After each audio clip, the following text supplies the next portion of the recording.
জাতীয় সংসদে জামাতকে ছোট করার চেষ্টা করেছে বিএনপি, কিন্তু পারেনি। বিএনপি ব্যর্থ। জামাত তার অধিকার আদায় করে নিয়ে চমক দেখিয়েছে এবং এটা একটা বিরল ইতিহাস এবং অধ্যায়। এটা অত্যন্ত তাৎপর্যপূর্ণ। দর্শক, এটা বিএনপি ইচ্ছাকৃতভাবেই করেছে ছোট করতে, কিন্তু ঘটনা হয়ে গেল উল্টো। এতে আরো গুরুত্ব বেড়ে গেছে। জাতীয় সংসদ শুরু হয়েছে। নতুন স্পিকার, ডেপুটি স্পিকার নির্বাচিত হওয়ার পর তারা অধিবেশন শুরু করেছেন। নতুন স্পিকারের সভাপতিত্বে শুরু হয়েছে। শুরুতেই শোক প্রস্তাব উত্থাপন এবং তার উপর আলোচনা। এই শোক প্রস্তাবে মজার ঘটনা ঘটেছে। এতে জামাতের গুরুত্ব বেড়ে গেছে এবং সত্যিকার অর্থেই নতুন ইতিহাস। বিএনপি এখানে ব্যর্থ হয়েছে। বিএনপি অফিসিয়ালি যে তালিকা স্পিকারের হাতে দিয়েছে, সেখানে বিশিষ্ট ব্যক্তি এবং সাবেক সংসদ সদস্য, সাবেক মন্ত্রীদের মধ্যে জামাত ইসলামীর কারো নাম ছিল না, গুরুত্বপূর্ণ কারো নাম ছিল না। এটা ইচ্ছাকৃতভাবে বিএনপি করেছে। আওয়ামী লীগ এমপিদের নাম ছিল, তবে আওয়ামী লীগ শব্দটা উচ্চারণ করেন নাই। এর মানে আওয়ামী লীগ গুরুত্বহীন, আওয়ামী লীগ শেষ। আওয়ামী লীগের ভোট ব্যাংক হয় বিএনপির কাছে যাবে, নইলে জামাতের কাছে যাবে, নইলে এনসিপির কাছে, কিন্তু আওয়ামী লীগ আর নাই। জামাতকে ছোট করার চেষ্টা করা হয়েছিল, কারণ শোক প্রস্তাবে খুব স্বাভাবিক ব্যাপার। সাবেক মন্ত্রী মাওলানা মতিউর রহমান নিজামী, সাবেক মন্ত্রী আলী হাসান মুজাহিদ, সাবেক এমপি আল্লামা দেলোয়ার হোসেন সাইদির নাম থাকবে না, এটা তো হতে পারে না। তাদের নাম একদম শুরুর দিকে থাকার কথা ছিল।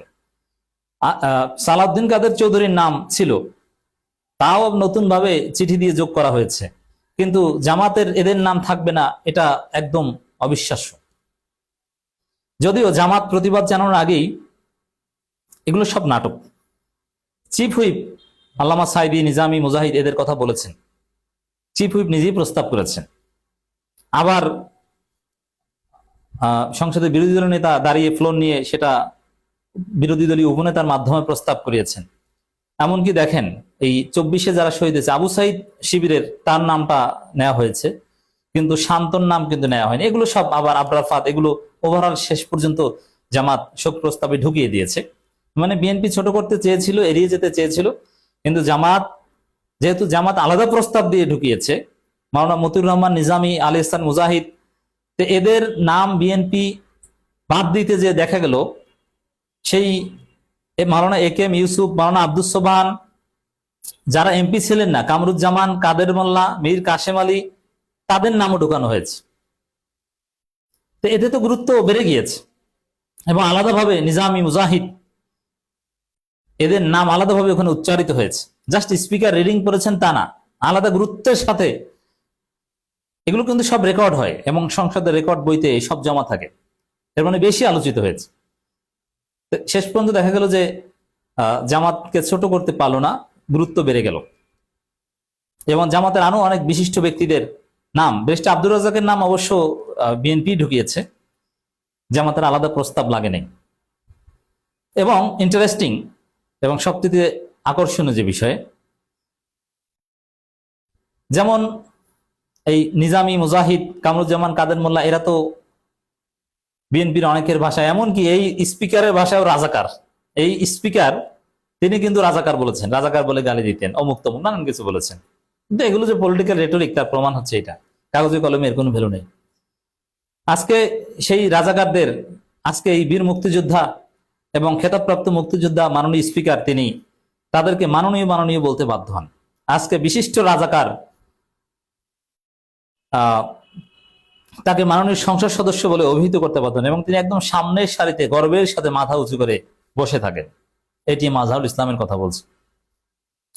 যখন আমি ভেবেছিলাম যে আওয়ামী লীগ নাই, আওয়ামী লীগের একজন থাকলেও এটা নিয়ে ভেজাল করতো সংসদে, অ্যাটলিস্ট ফজু পাগলা কিন্তু এমপি এবং এখানে আছেন।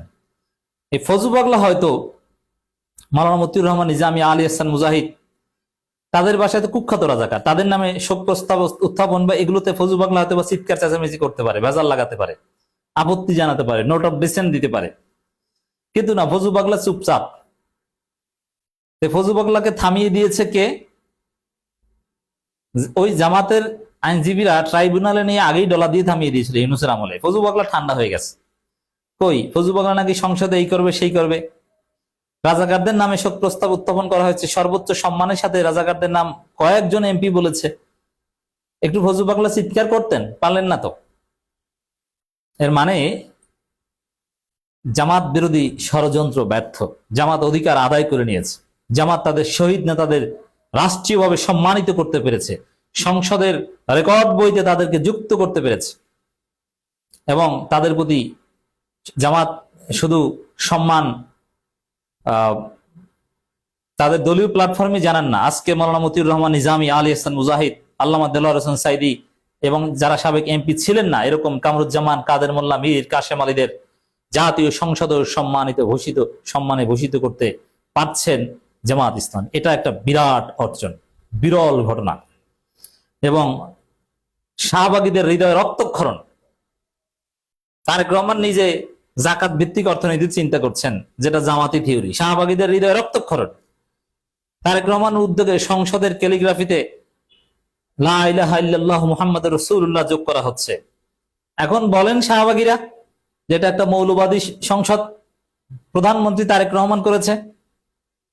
এর মানে বিএনপি জামাতের মধ্যে স্বাভাবিকভাবেই সরকারি দল বিরোধী দল হিসেবে কিছু ইখতিলাফ থাকবে, কিছু ফাড়াফাড়িও চলবে, সংসদে উত্তেজনাও হবে, কিন্তু তারপরও স্বস্তির জায়গা, আসার জায়গা যে আওয়ামী লীগ আউট, শাহবাগী আউট। তারেক রহমান ধর্মীয় মূল্যবোধ ধারণ করছেন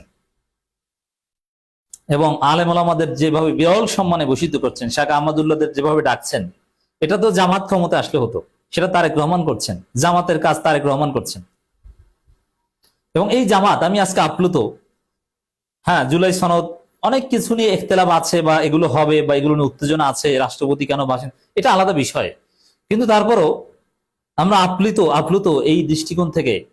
এই জামাত ইসলামীকে ডিহিউম্যানাইজ করা হয়েছে, তাদেরকে বাংলাদেশে মানুষ মনে করা হয়নি, তাদেরকে থার্ড ক্লাস সিটিজেন হিসেবে ট্রিট করা হয়েছে, তাদেরকে নিষিদ্ধ করা হয়েছে। সেই জামাত ইসলামী আজকে জাতীয় সংসদে, সেই জামাতের আমিরকে, যেই ডাক্তার শফিকুর রহমানকে, তিনি আমির হওয়ার পর অধিকাংশ সময় তাকে কারাগারে রাখা হয়েছে, সে আমিরকে আজকে স্পিকার, মাননীয় প্রধান বিরোধী দলীয় নেতা বলেন। এবং সেই আমিরকে মাননীয় প্রধানমন্ত্রী বিশেষভাবে নাম নিয়ে সম্মান করেন। মাননীয় চিফ হুইপ থেকে শুরু করে অন্য সবাই মাননীয় বলে ফেনা তুলেন।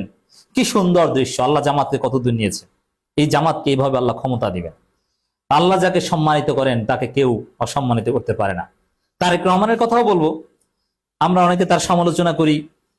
হাসিনা তাকে কতটা অপদস্থ করেছে, মিডিয়ার মাধ্যমে কত গালাগালি করিয়েছে, তারপর সে তারেক রহমানকে আজকে আল্লাহ কোথায় নিয়েছেন, আল্লাহ ক্ষমতা দিয়েছেন, সম্মানিত করেছেন।